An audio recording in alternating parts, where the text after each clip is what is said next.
কিছু সময় পরেই জনতার উদ্দেশ্যে ভাষণ রাখবেন বিএনপির ভারপ্রাপ্ত চেয়ারম্যান তারেক রহমান। দর্শক, দীর্ঘ 17 বছরের বেশি সময়ের প্রতীক্ষার পর তিনি কিন্তু বাংলাদেশে এসেছেন এবং কিছু সময়ের মধ্যেই 300 ফিটে যে গণসংবর্ধনা দেওয়া হবে সেখানে তিনি উপস্থিত হবেন।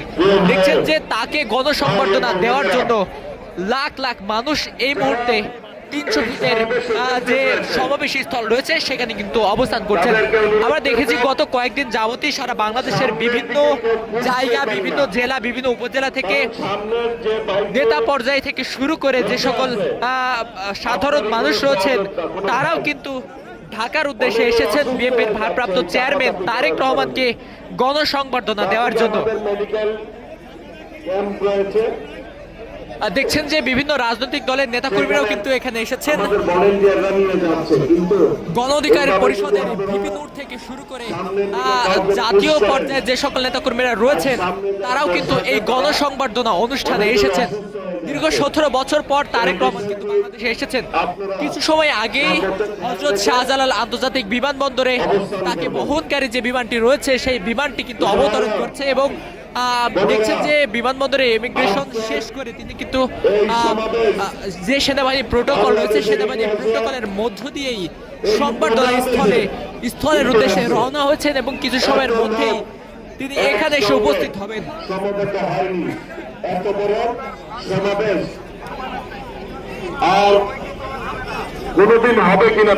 যদি একটু দেখানোর চেষ্টা করি, বাংলাদেশ থেকে সারা বাংলাদেশের বিভিন্ন অঞ্চল, বিভিন্ন জেলা উপজেলা থেকে লক্ষ লক্ষ মানুষ কিন্তু জমায়েত হয়েছেন এই সমাবেশ স্থলে।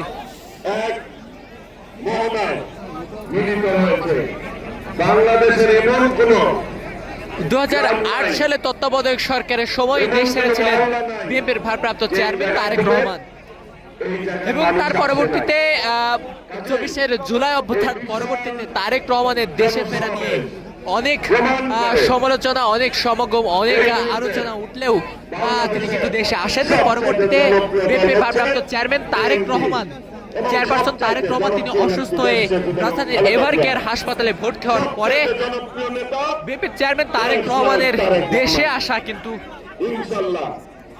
আসা নিয়ে বিভিন্ন অঙ্গনে, রাজনৈতিক অঙ্গনে নতুন করে গুঞ্জন শুরু হয়েছিল এবং দেখছেন যে আজ ঘোষণা দিয়েছিল বিএনপির মিডিয়া সেল থেকে, কিন্তু বলা হয়েছিল যে বিএনপির ভারপ্রাপ্ত চেয়ারম্যান তারেক রহমান 25 ডিসেম্বর বাংলাদেশে আসবেন।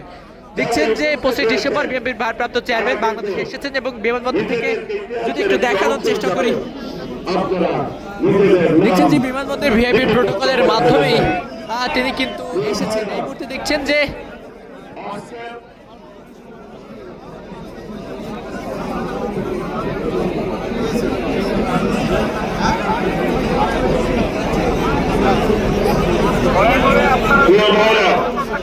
ভলেন্টিয়ার বাইরে দৃষ্টি আকর্ষণ করছি, আপনাদের ব্যারিকেড ওভারটেক করে অনেকেই এখানে চলে আসছেন এই পারে রেড জোনে।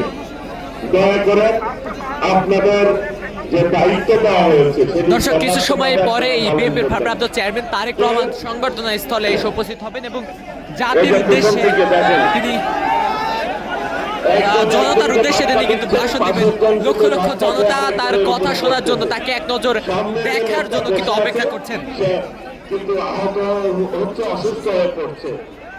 এবং সংবর্ধনা অনুষ্ঠান শেষে তিনি কিন্তু যাবেন রাজধানীর এভারকেয়ার হাসপাতালে। সেখানে বিএনপির ভারপ্রাপ্ত চেয়ারপারসন বেগম খালেদা জিয়া, বিএনপির ভারপ্রাপ্ত চেয়ারম্যান তারেক রহমানের মা, তিনি কিন্তু ভর্তি রয়েছেন গুরুতর অসুস্থ অবস্থায়।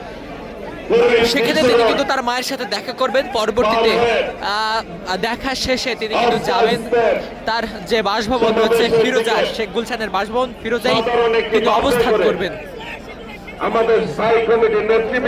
এবং গতকাল তিনি জনগণের জিয়াউর রহমানের কবর জিয়ারত করতে যাবেন। দর্শক, আমরা দেখছি যে এখানে উপস্থিত যে সকল উৎসুক জনতা রয়েছে সেই জনতা কিন্তু কিছু সময় পরপরই অসুস্থ হয়ে পড়ছেন এবং অসুস্থ হওয়ার পরে বিএনপি পক্ষ থেকে যে মেডিকেল সার্ভিস দেওয়া হচ্ছে সেই মেডিকেল টিমের কাছে কিন্তু নিয়ে যাওয়া হচ্ছে এবং আইন শৃঙ্খলা বাহিনীর কথা যদি একটু বলি, অতিরিক্ত আইন শৃঙ্খলা বাহিনী কিন্তু মোতায়েন করা হচ্ছে এবং সিএসএফ এসএসএফ এবং সেনাবাহিনীর যে প্রোটোকল, সেই প্রোটোকলে কিন্তু বেষ্টিত রয়েছে সমাবেশ স্থল। 300 ফিটের এই স্টেজেই গণসংবর্ধনা দেওয়া হবে বিএনপির ভারপ্রাপ্ত চেয়ারম্যান তারেক রহমানকে। এবং কিছু সময়ের পরেই তারেক রহমান জনতার উদ্দেশ্যে, উৎসুক জনতার উদ্দেশ্যে কিন্তু বক্তব্য রাখবেন।